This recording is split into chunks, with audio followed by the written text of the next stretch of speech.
சத்தியத்தின் தலைப்பாக கடந்த வாரத்தில் இந்த மருத்துவம் என்ற தலைப்பின் கீழாக ஒரு சில சத்தியங்களை நாங்கள் படித்தோம். இந்த நாளிலும் கூட மருத்துவம் என்ற தலைப்பின் கீழாக அதை தொடர்ந்து அநேக சத்தியங்களை நாம் இன்னைக்கு என்ன செய்ய போறோம் அப்படின்னா படிக்க போகிறோம். இந்த உலகத்தில் இரண்டு விதமான சேவைகளை செய்கிற மனிதர்கள் இருக்கிறாங்க. ஒரு மனித கூட்டம் சரீர பிரகாரமாக சரீர சேவைகளை செய்கிறது. இன்னொரு மனித கூட்டம் தேவனுடைய மகத்துவமான மருத்துவ வேலையை செய்கிறது அப்படின்ட்டு படிக்கிறோம். சரியா? இன்னைக்கு ஒருவேளை மருத்துவர் யார் என்ற கேள்வியை கேட்டோம் என்றால்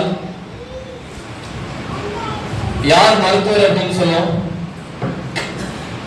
மருத்துவர் யார் என்று கேள்வியை கேட்டோம் அப்படின்னா யார சொல்லுவோம் மருத்துவர்னு?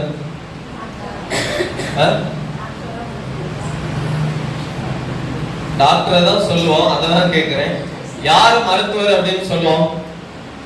சரி, யார மருத்துவர் அப்படின்னு சொல்லுவோம் அப்படின்னா மருத்துவர் யார் அப்படின்னு பார்த்தோம் அப்படின்னா மருத்துவர் என்பவர் நோய்களை கண்டறிந்து சிகிச்சை அளித்து மக்களின் உடல் நலத்தை பாதுகாக்க பயிற்சி பெற்றவர்கள் மருத்துவர்கள் என்று சொல்லப்படும். சரியா? உண்மையான மருத்துவர்கள் யார் அப்படின்னா மருத்துவத்திற்கான படிப்பை படித்து அதற்கான பயிற்சிகளை பெற்றவர்கள் யார் அப்படின்னா மருத்துவர்கள் என்று என்ன செய்யப்படுது சொல்லப்படுது. சரியா? இந்த உலகத்துல படித்து பயிற்சி பெற்ற மருத்துவர்களும் இருக்கிறார்கள். படிக்காம பயிற்சி பெறாம போலியான மருத்துவர்கள் என்ன செய்யறாங்களா இந்த உலகத்துல இருக்கிறாங்க. அதே போல தேவனுடைய ஊழியத்தை செய்கிற போதகர்கள் அதற்கான படிப்பை படித்து வேதவசனத்தை சத்தியமாக போதிக்கிற போதகர்களும் இருக்கிறாங்க. தேவனுடைய சத்தியத்தை பொய்யாக போதிக்கிற போலியான போதகர்களும் இந்த உலகத்தில் இருக்கிறார்கள் என்று வேதாகமம் சொல்லுது. முதலாவதாக நம்ம என்ன படிக்க போறோம் அப்படின்னா இந்த உலகத்தில் மருத்துவர்களுடைய வேலை என்ன? சரியா? முதலாவதாக நம்ம என்ன படிக்க போறோம் அப்படின்னா இந்த உலகத்தில் மருத்துவர்களுடைய வேலை என்ன? மருத்துவர்களுடைய வேலை என்ன அப்படின்னு ஒவ்வொன்றாக படிக்கும் போது முதல்ல என்ன அப்படின்னு பார்த்தோம் அப்படின்னா நோய்களை கண்டறிதல் மருத்துவர்களுடைய வேலை. சரியா? நோய்களை கண்டறிகிறது மருத்துவர்களுடைய வேலை என்று முதலாவதாக படிக்கிறோம். இரண்டாவதாக அவர்களுடைய வேலை என்ன அப்படின்னு பார்த்தோம் அப்படின்னா நோய்களுக்கு சரியான சிகிச்சையை கொடுப்பது மருத்துவருடைய வேலை என்று படிக்கிறோம். சரியா? முதல்ல நோய்களை கண்டறிகிறது, இரண்டாவது சரியான சிகிச்சைகளை கொடுப்பது அப்படின்ட்டு படிக்கிறோம். மூன்றாவதாக நாம் பார்க்கும்போது அந்த நோயாளிகளுக்கு சரியான தேவையான மருந்துகளை கொடுப்பது மருத்துவருடைய வேலை. சரியா? என்ன நோயின்னு கண்டறிந்து அந்த நோய்களுக்கான சிகிச்சைகளை கொடுத்து அந்த நோய்கள் தீர்வதற்கான மருந்து மாத்திரைகளை கொடுப்பது மருத்துவருடைய வேலை என்று சொல்லப்படுது. அடுத்ததாக நாம் பார்க்கும்போது நோய்களை தடுக்க ஆலோசனை வழங்குதல் மருத்துவருடைய வேலை. சரியா? நோய்களை கண்டறிகிறார்கள், அதுக்கான சிகிச்சையை கொடுக்கிறாங்க, அந்த நோய் தீர்வதற்கான மருந்து மாத்திரைகளை கொடுக்கிறாங்க. அடுத்து என்ன சொல்லுவாங்க அப்படின்னா இதெல்லாம் சாப்பிடாதுங்க, இதெல்லாம் செய்யாதுங்க அப்படின்ட்டு நல்ல ஆலோசனைகளை கொடுப்பது ஒரு மருத்துவருடைய வேலை என்று படிக்கிறோம். அடுத்ததாக பார்க்கும்போது நோயாளிகளின் உடல் நலத்தை கண்காணித்து மீள செய்வது ஒரு மருத்துவருடைய வேலை. சரியா? ஒரு நோயாளியை கண்காணித்து அந்த நோயாளியை அப்படியே விட்டு விடாமல் தினந்தோறும் இல்லது வாரத்திற்கு ஒரு முறை வந்து நோய்கள் தீர்ந்ததா அப்படின்ட்டு தொடர்ந்து கண்காணிக்கிறது யாருடைய வேலை அப்படின்னா மருத்துவருடைய வேலையாக இருக்கிறது. கடைசியாக பார்க்கும்போது அவசர நிலையில் உயிரை காப்பாற்ற முயற்சிப்பது ஒரு மருத்துவருடைய வேலை. சரியா? மருத்துவருடைய வேலை என்ன அப்படின்னா நோய்களை கண்டறிகிறது, அதுக்கான சிகிச்சைகளை கொடுக்கிறது, அதுக்கான மருந்து மாத்திரைகளை கொடுக்கிறது, அதுக்கான ஆலோசனைகளை கொடுக்கிறது. கடைசியாக என்ன அப்படின்னா ஒரு மருத்துவருடைய வேலை என்ன அப்படின்னா மரண தருவாயிலும் தன்னுடைய வேலையை உண்மையாக செய்து மரிக்க இருக்கிறவர்களை உயிரோட காப்பாற்றுவது யாருடைய வேலை?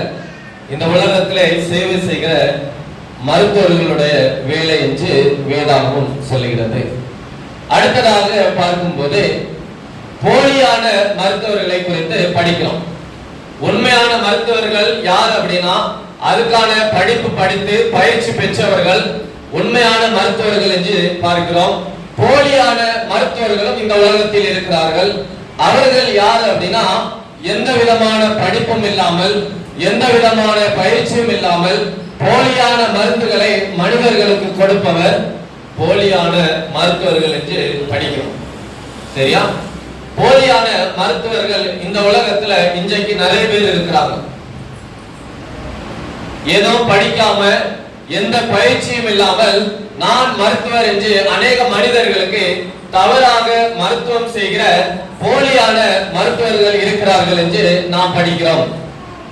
மொபைல்ல பார்த்தோம் அப்படின்னா போலி மருத்துவர்களை குறித்து நியூஸ் பார்த்தோம் அப்படின்னா போலி டாக்டர் போட்ட ஊசி 13 வயது சிறுவன் உயிரிழப்பு அப்படின்ற அநேக செய்திகள் மொபைல்ல இருக்கு. இவர்களுடைய வேலை என்ன அப்படின்னா வருமானத்திற்காக எந்த விதமான படிப்பும் இல்லாமல் எந்த விதமான பயிற்சியும் இல்லாமல் தேவ பிள்ளைகளை வழிகாடாக என்ன செய்யறாங்க? தவறான மருந்து மாத்திரைகளை கொடுத்து அவர்களுடைய உயிரை பறிக்கிற வேலைகளை இன்றைக்கு இந்த போலியான மருத்துவர்கள் செய்து கொண்டிருக்கிறார்கள் என்று படிக்கிறோம். 2 விதமான மருத்துவர்களை படிக்கிறோம். சரியா? உலகத்தில் மருத்துவ சேவை செய்கிற மருத்துவர்கள் உண்மையான மருத்துவர்கள் போலியான மருத்துவர்களை படித்திருக்கிறோம். இப்ப யாரை குறித்து படிக்க இருக்கிறோம் அப்படின்னா தேவனுடைய மருத்துவர் யார்? தேவனுடைய ஊழியத்தை செய்கிற எல்லாரும் தேவனுடைய மருத்துவர் என்று சொல்லப்படுது. இந்த மருத்துவர்கள் யார் அப்படின்னு பார்த்தோம் அப்படின்னா சத்தியத்தை சத்தியமாக அதில் சொல்லப்பட்டிருக்கிறபடி போதிக்கிற அனைவரும் தேவனுடைய மருத்துவர்கள் என்று வேதாகமம் சொல்லுது. சரியா? நல்லா புரிஞ்சுக்கோங்க. சத்தியத்தை சத்தியமாக அதுல இருக்கிறதுல எந்த வேறுபாடும் இன்றி என்ன சொல்லி இருக்கிறதோ அதை சொல்லுகிற அனைவரும் தேவனுடைய ஊழியத்தை செய்கிற தேவனுடைய மருத்துவ சேவை செய்கிற தேவனுடைய மருத்துவர்கள் என்று வேதாகமம் சொல்லுகிறது. இந்த உலகத்தில் 2 மருத்துவர்களுடைய முக்கியமான சேவை என்ன அப்படின்னா உலகத்தில் மனிதர்களுக்கு மருத்துவம் செய்கிற மருத்துவர்களுடைய தேவை என்ன அப்படின்னா மரணத்தில் யாரும் மரித்து போகக்கூடாது, அவர்களை காப்பாற்ற வேண்டும் என்று முயற்சி செய்கிறார்கள். தேவனுடைய ஊழியக்காரர்கள் தேவனுடைய மருத்துவர்களுடைய வேலை என்ன அப்படின்னா நித்திய ஜீவனை யார் என்ன செய்யக்கூடாது, இழந்துடக்கூடாது அப்படின்ட்டு சேவை செய்கிற வேலை யாருடைய வேலை அப்படின்னா தேவனுடைய ஊழியக்காரர்களுடைய வேலை என்று வேதத்திலே படிக்கிறோம். இந்த தேவனுடைய வேலையை செய்கிற தேவனுடைய மருத்துவர்களின் வேலை என்ன அப்படின்னு படிக்க போறோம். சரியா? தேவனுடைய ஆலயத்தில் இருக்கிற தேவனுடைய சத்தியத்தை அறிந்த தேவனுடைய பிள்ளைகளுடைய வேலை என்ன அப்படின்ட்டு ஒவ்வொன்றாவது நம்ம என்ன செய்ய போறோம் அப்படின்னா படிக்க போறோம். மார்க் 2வது அதிகாரம் 17வது வசனத்தை நாம் வாசிக்கலாம். மார்க் 2வது அதிகாரம் 17வது வசனம். இயேசு அதை கேட்டு பிணியாளிகளுக்கு வைத்தியர் வேண்டியது அல்லாமல் சுகமுள்ளவர்களுக்கு வேண்டியதில்லை, நீதிமான்களை அல்ல பாவிகளையே மனம் திரும்புவதற்கு அழைக்க வந்தேன் என்றார். சரியா? இந்த வசனத்துல 2 விதமான காரியங்கள் இருக்குது. முதல்ல என்ன அப்படின்னா பிணியாளிகளுக்கு வைத்தியன் வேண்டியதை அல்லாமல் சுகமுள்ளவனுக்கு வேண்டியதில்லை. யார் நோயினால் இருக்கிறாங்களோ அவங்களுக்கு தான் யார் தேவை? மருத்துவர் தேவை அப்படின்ட்டு வேதவசனம் சொல்லுங்க. சரியா? இந்த உலகத்தில் மருத்துவ சேவை செய்கிறவர்கள் முதலாவது வேலையை செய்து முடிக்கிறாங்க. என்ன அப்படின்னா பிணியாளிகள் உடம்பு சரியில்லாமல் இருக்கிறவங்களுக்கு மருந்து மாத்திரை கொடுத்து ஆலோசனை கொடுத்து அவர்களுக்கு சிகிச்சைகளை அளிக்கிறார்கள். இந்த இரண்டாவது சொல்லப்பட்டிருக்கிற பாவிகளை மனம் திரும்புவதற்கு அழைக்க வந்தேன் என்றார். இந்த பாவிகளை மனம் திரும்புவதற்கு, இந்த பாவிகளை அழைக்க யாருடைய வேலை தெரியுமா? நம்முடைய வேலை தான். யாருடைய வேலை அப்படின்னா தேவனுடைய வேலையாக பாவிகளை மனம் திரும்புவதற்கு அழைப்பதற்காக தான் நம்ம என்ன செய்யறோம்? தேவனுடைய ஆலயத்துல இருக்கிறோம். இன்னைக்கு யோசிச்சு பாருங்க, நோயில இருக்கிறவன மருத்துவர்கள் காப்பாற்றுறாங்க, சத்தியத்தை அறியாதவனை யார் காப்பாற்றும்? இல்ல பாவத்துல ஒருத்தன் இருக்கிறான் அப்படின்னா அவனை மீட்டெடுத்து அவனை யார் பாதுகாப்பான்? தேவனுடைய வேலையை செய்யற நீங்களும் நானும் தான் என்ன செய்யணும்? இந்த இரண்டாவது வேலையை செய்யணும். என்ன அப்படின்னா பாவிகளை மனம் திரும்ப வைக்க வேண்டும். அதுதான் தேவனுடைய ஊழியக்காரருடைய வேலை என்று வேதாகமம் சொல்லுகிறது. இன்னொரு வசனத்தை நாம் வாசிக்கலாம். யோவான் 10வது அதிகாரம் 15வது வசனம் சொல்லுகிறது, நானே நல்ல மேய்ப்பன், நல்ல மேய்ப்பன் ஆடுகளுக்காக தன் ஜீவனை கொடுக்கிறான் என்று வேதவசனம் சொல்லு.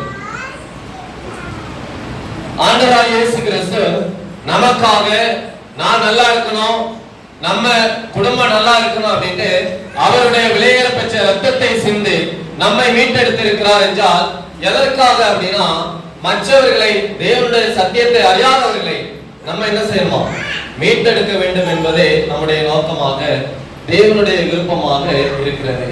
நானே நல்ல மேய்ப்பன், நல்ல மேய்ப்பன் ஆடுகளுக்காக தன் ஜீவனை கொடுக்கிறான் அப்படின்னா சத்தியத்தை அறியாதவர்களுக்கு சத்தியத்தை சொல்லிக் கொடுப்பதற்கு நம்ம என்ன கஷ்டம் வேணாலும் படலாம் அப்படின்ட்டு வேதாகமம் சொல்லு. கிறிஸ்துவானவர் பாடுபட்டது போல அவருடைய ஊழியத்தை செய்வதற்கு நீங்களும் நானும் பாடுபட்டோம் என்றால் நீங்களும் நானும் நல்ல மேய்ப்பன் என்று வேதவசனம் சொல்லுகிறதை நாம் பார்க்கிறோம். 1 பேதுரு 5வது அதிகாரம் 2வது வசனம் சொல்லுகிறது, உங்களிடத்தில் உள்ள தேவனுடைய மந்தையை நீங்கள் மேய்த்து கட்டாயமாய் அல்ல மனப்பூர்வமாயும் அவலட்சணமான ஆதாயத்திற்காக அல்ல உற்சாகமான மனதோடம் அப்படின்ட்டு வேதவசனம் சொல்லு. சரியா? நல்லா புரிஞ்சுக்கோங்க. ஆண்டவர் சத்தியத்தை அறியாத பிள்ளைகளுக்கு சத்தியத்தை சொல்லிக் கொடுப்பதற்காக ஆலயத்துல நம்மளை வைத்திருக்கிறார். சத்தியத்தை அறியாதவர்களுக்கு நம்ம சத்தியத்தை எப்படி சொல்லிக் கொடுக்கணுமா அப்படின்னா கட்டாயமாய் அல்ல மனப்பூர்வமாய் என்ன செய்யணுமா சொல்லிக் கொடுக்கணும். நான் என் தகப்பன்கிட்ட இருந்து ஆசீர்வாதத்தை பெறுகிறேன், நீங்களும் பெற்றுக்கொள்ளுங்க அப்படின்ட்டு மனப்பூர்வமாய் சந்தோஷமாய் நம்ம என்ன செய்யணும்? தேவனுடைய சத்தியத்தை நாம் சொல்லிக் கொடுக்க வேண்டும் என்று வேதவசனம் சொல்லுகிறது. இன்னைக்கு நிறைய பேர் என்ன செய்யறாங்க அப்படின்னா அவலட்சணமான ஆதாயத்திற்காக தேவனுடைய சத்தியத்தை சொல்லிக் கொடுக்கிறாங்க. பணம், வருமான தேவைக்காக, பண தேவைக்காக இன்னைக்கு ஜனங்களை கூட்டி ஆலயத்துல பொய்யான சத்தியத்தை சொல்லிக் கொடுக்கிறாங்க அப்படின்னா அதெல்லாம் ஆண்டவர் சொல்றாரு, அவலட்சணமான ஆதாயத்திற்காக தேவனுடைய ஊழியத்தை செய்யாதுங்க. உங்களை நான் யாரையும் கட்டாயப்படுத்தல, மனப்பூர்வமா என்ன செய்யுங்க, நீங்க செய்தீங்க அப்படின்னா தேவனுடைய ஊழியத்தை செய்யுங்கள் என்று வேதவசனம் சொல்லுகிறது. யோவான் 10வது அதிகாரம் 16வது வசனம் சொல்லுகிறது, மிக முக்கியமான வசனம், இந்த தொழுவத்தில் உள்ளவைகளை அல்லாமல் வேறே ஆடுகளும் எனக்கு உண்டு, அவைகளையும் நான் கொண்டு வர வேண்டும், அவைகள் என் சத்தத்துக்கு செவி கொடுக்கும், அப்பொழுது ஒரே மந்தையும் ஒரே மேய்ப்பனுமாகும் என்று வேதவசனம் சொல்லுது. பிரியமான தேவனுடைய பிள்ளைகளே, தொழுவத்தில் உள்ளவைகள் அல்லாமல் வேறே ஆடுகளும் எனக்கு உண்டு. இந்த உலகத்தில் இருக்கிற எல்லா மக்களும் தேவனுக்குரிய பிள்ளைகள். இந்த திருச்சபையில் இல்லாத அநேக ஆடுகள் வேற மந்தையில இல்லது வழி தப்பி திரிகிறது. அந்த ஆடுகளை நம்முடைய மந்தைக்கு கொண்டு வர வேண்டும். அதுவே தேவனுடைய நோக்கமாக இருக்கிறது. இன்னைக்கு தேவனுடைய ஊழியத்தை செய்கிற நீங்களும் நானும் வெளி மந்தையில் இருக்கிற ஆடுகளை தேவனுடைய மந்தைக்கு கொண்டு வர வேண்டும் என்று வேதவசனம் சொல்லுகிறது. சத்தியத்தை அறியாதவர்களுக்கு நம்ம என்ன செய்யணும்? சத்தியத்தை சொல்லிக் கொடுக்கணும். சரியா? அவங்க யாரா இருந்தாலும் சரி, நம்முடைய பிள்ளைகளா இருந்தாலும் சரி, நம்முடைய உறவினர்களா இருந்தாலும் சரி, நம்முடைய பெற்றோரா இருந்தாலும் சரி, சத்தியத்தை அறியாதவர்களுக்கு நாம் சத்தியத்தை சொல்லிக் கொடுக்க வேண்டும். அதுதான் தேவனுடைய பிள்ளைகளுடைய வேலை என்று வேதாகமம் சொல்லுகிறது. இரண்டாவதாக பார்க்கும்போது பாவத்தில் இருப்பவர்களை மீட்டெடுக்க வேண்டும் என்று வேதவசனம் சொல்லு. இந்த பாவத்தில் இருப்பவர்கள் யார் அப்படின்னா, தேவனுடைய கற்பனைகளுக்கு கீழ்ப்படியாமல் பாவம் செய்கிற எல்லாரையும் நாம் மீட்டெடுத்து தேவனுடைய சபைக்கு கொண்டு வர வேண்டும். அதுவே தேவனுடைய நோக்கம், அதுவே நம்முடைய வேலையாக இருக்கிறது என்று வேதாகமம் சொல்லுகிறது. அடுத்ததாக பார்க்கும்போது, கிறிஸ்துவை அறியாத மக்களை கிறிஸ்துவிடம் கொண்டு வர வேண்டும் என்று வேதாகமம் சொல்லுகிறது. இன்னைக்கு அநேக நேரங்கள்ல நிறைய பேர் சொல்லுகிற வார்த்தை என்ன அப்படின்னா, கிறிஸ்துவானவர் இந்த உலகத்துல கிடையாது, கடவுளே கிடையாது அப்படின்னு சொல்லுகிறவங்களுக்கு தேவன் யார், அவர் எப்படிப்பட்டவர் என்பதை நான் சொல்லிக் கொடுத்து அவர்களை தேவனுடைய ஆலயத்திற்கு கொண்டு வர வேண்டும். அதுவே நம்முடைய வேலை என்று வேதாகமம் சொல்லுகிறது. அடுத்ததாக பார்க்கும்போது, அடிமையில் இருக்கிறவர்களை நாம் காப்பாற்ற வேண்டும். யார் அடிமையில் இருக்கிறார்கள் அப்படின்னு பார்த்தோம் அப்படின்னா, இன்னைக்கு நிறைய தேவனுடைய பிள்ளைங்க டீ காஃபிக்கு அடிமையா இருக்கிறாங்க, வெத்தலை போயில போடுவதற்கு அடிமையா இருக்கிறாங்க, மொபைல் பார்க்கிற, டிவி பார்க்க, சினிமா பாட்டு கேட்க இன்னைக்கு அநேக நேரங்கள்ல தேவனுடைய பிள்ளைங்க அடிமையா இருக்கிறாங்க. அவர்களையும் நாம் மீட்டெடுத்து எங்க கொண்டு வரணும்? தேவனுடைய ஆலயத்திற்கு கொண்டு வர வேண்டும். அது நம்முடைய வேலை என்று வேதாகமம் சொல்லுகிறது. இந்த உலகத்தில் மருத்துவ வேலை செய்கிற மருத்துவர்களுடைய வேலை என்ன அப்படின்னா, அவர்களுடைய வேலை நோய்களை கண்டறிகிறது. தேவனுடைய மருத்துவ வேலையை செய்கிற நம்மளுடைய வேலையும் அதே தான்.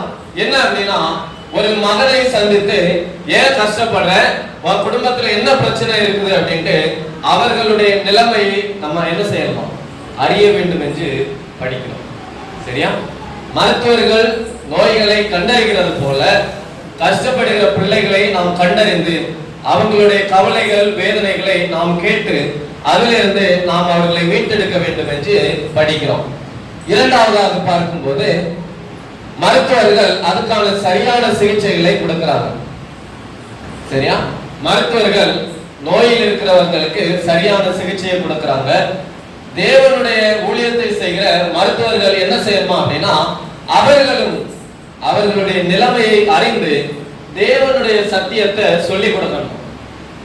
எங்க ஆலயத்துக்கு வாங்க, தேவன் ஒருவர் இருக்கிறாரு, உங்க கஷ்டங்கள் கவலைகள் பாடுகள் எல்லாமே மாறும் அப்படின்ட்டு சத்தியத்தை நம்ம சொல்லிக் கொடுக்கணும் அப்படின்ட்டு படிக்கிறோம்.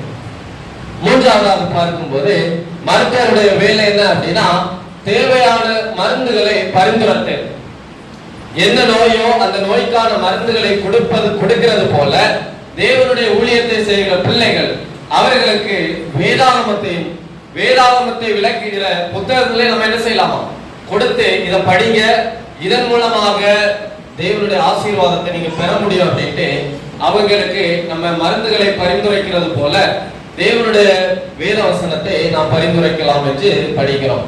அடுத்ததாக பார்க்கும்போது, மருத்துவர்கள் நோய்களை தடுப்பதற்கு ஆலோசனை வழங்குகிறாங்க. அதே போல நம்மளும் என்ன செய்யலாம் அப்படின்னா, தினந்தோறும் வேதத்தை வாசிங்க, தினந்தோறும் ஜெபம் பண்ணுங்க அப்படின்ட்டு ஒவ்வொரு நாளும் நம்ம அவங்களுக்கு என்ன கொடுக்கலாம், ஆலோசனை கொடுக்கலாம். நீங்க ஜெபம் பண்ணும் போது உங்களுடைய கஷ்டங்கள் மாறும், வேதத்தை வாசிக்கும் போதே உங்களுடைய கஷ்டங்கள் மாறும் அப்படின்ட்டு ஒவ்வொரு நாளும் நாம் ஆலோசனைகளை கொடுக்க வேண்டும் என்று படிக்கிறோம். அடுத்ததாக பார்க்கும்போது, நோயாளிகளின் உடல் நலத்தை கண்காணித்து மீள செய்வது மருத்துவருடைய வேலை. அந்த நோயிலிருந்து அவங்க குணமடைஞ்சிட்டாங்களா, அந்த நோயிலிருந்து வெளியில வந்துட்டாங்களா அப்படின்ட்டு கண்காணிக்கிற வேலை மருத்துவருடைய வேலை. தேவனுடைய ஊழியத்தை செய்கிற நம்முடைய வேலை என்ன அப்படின்னா, அவங்களை டெய்லி வேதத்தை வாசிக்க வைக்கவும் ஜெபம் செய்ய வைக்கவும் அது நம்முடைய வேலை என்று வேதாகமம் சொல்லுகிறது. அடுத்ததாக பார்க்கும்போது, அவசர நிலையில் உயிரை காப்பாற்ற முயற்சிப்பது. இறந்து போகிற தருவாயில் மருத்துவர்கள் தங்களால் முடிந்த சேவைகளை செய்து உயிரை காப்பாற்றுகிறது போல இன்னைக்கு நம்மளும் என்ன செய்யணும் அப்படின்னா, கஷ்டத்துல இருக்கிறவங்க நிலைமையை அறிந்து தேவனுடைய சத்தியத்தை சொல்லிக் கொடுத்து ஜெபம் பண்ண வைத்து வேத சத்தியங்களை சொல்லிக் கொடுத்து கடைசியில தேவனுடைய மந்தைக்கு நம்ம கொண்டு சேர்க்க வேண்டும். அது நம்முடைய வேலை என்று வேதாகமம் சொல்லுகிறது. வேதாகமத்தில் தேவனுடைய மருத்துவ வேலையை செய்தவர்கள் அநேகர் இருக்கிறார்கள். இன்னைக்கு நம்மளும் அந்த வேலையை செய்ய வேண்டும் என்று தேவன் விரும்புகிறார். நோவா காலத்தில் நோவா மருத்துவ வேலையை செய்தார். தேவனுடைய ஊழியத்தை எல்லாருக்கும் சொன்னார். அதே போலதான் மோசே, யோவான் ஸ்நானகன், பவுல், சீசர் அப்படின்ட்டு எல்லாரும் தேவனுடைய ஊழியத்தை செய்தார்கள். நித்திய மரணத்தில் இருந்து அநேக ஜனங்களுக்கு தேவனுடைய சத்தியத்தை சொல்லிக் கொடுத்தார்கள். பிரியமான தேவனுடைய பிள்ளைகளே, இவர்கள் இருக்கிற பட்டியல்ல நம்மளுடைய பெயர் வரணும் அப்படின்னா நம்மளும் தேவனுடைய மகத்துவமான ஊழியத்தை செய்ய வேண்டும் என்று வேதாகமம் சொல்லுகிறது. மிக முக்கியமான வசனம் எசேக்கியேல் 33வது அதிகாரம் 8வது வசனம் சொல்லுகிறது. நல்லா கவனிங்க.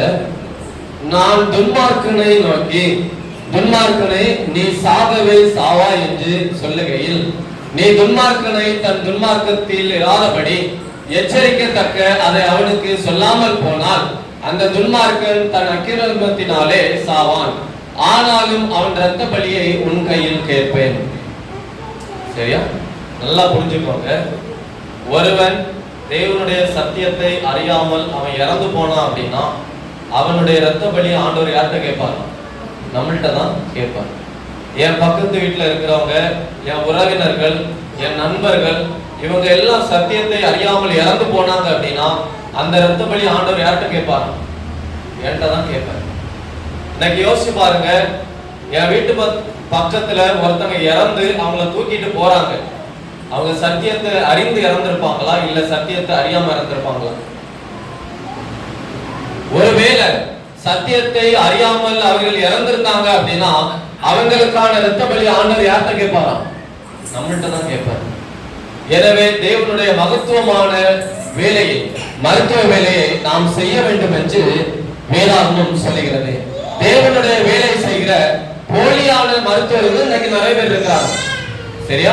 நான் போதகர், நான் தீர்க்கதரிசி அப்படின்ட்டு தேவனுடைய சத்தியத்தை பொய்யாக போதிக்கிற அநேக போலி மருத்துவர்கள், போலி தேவனுடைய ஊழியக்காரர்கள் இந்த உலகத்துல இருக்கிறாங்க.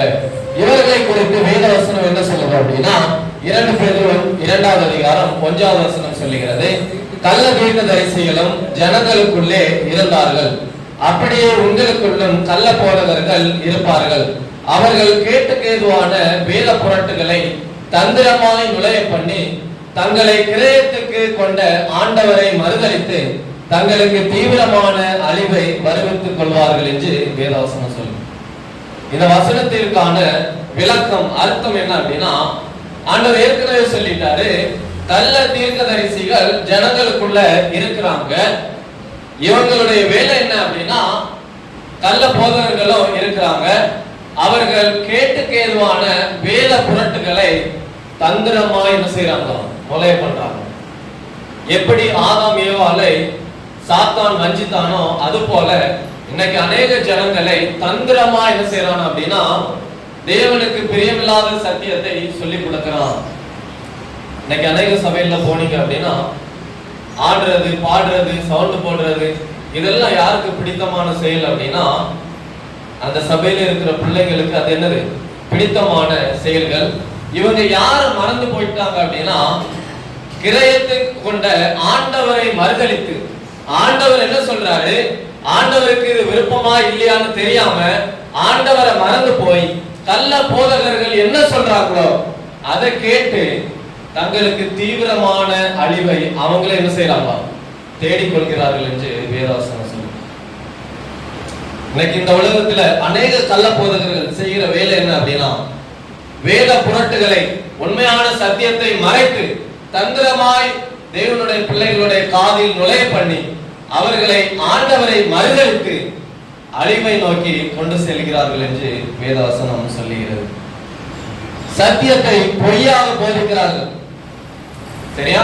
இதுல என்ன சொல்லி இருக்குது அப்படின்னா, Christians who don't study the Bible, யார் வேதாகமத்தை படிக்கலையோ அவங்களுக்கு அந்த கள்ள போதகர்கள் செய்கிற வேலை என்ன அப்படின்னா உண்மையான சத்தியத்தை மறைத்து பொய்யான சத்தியத்தை அவங்க என்ன செய்யறாங்களா? தேவ ஜனங்களுக்கு சொல்லி கொடுக்கிறாங்க.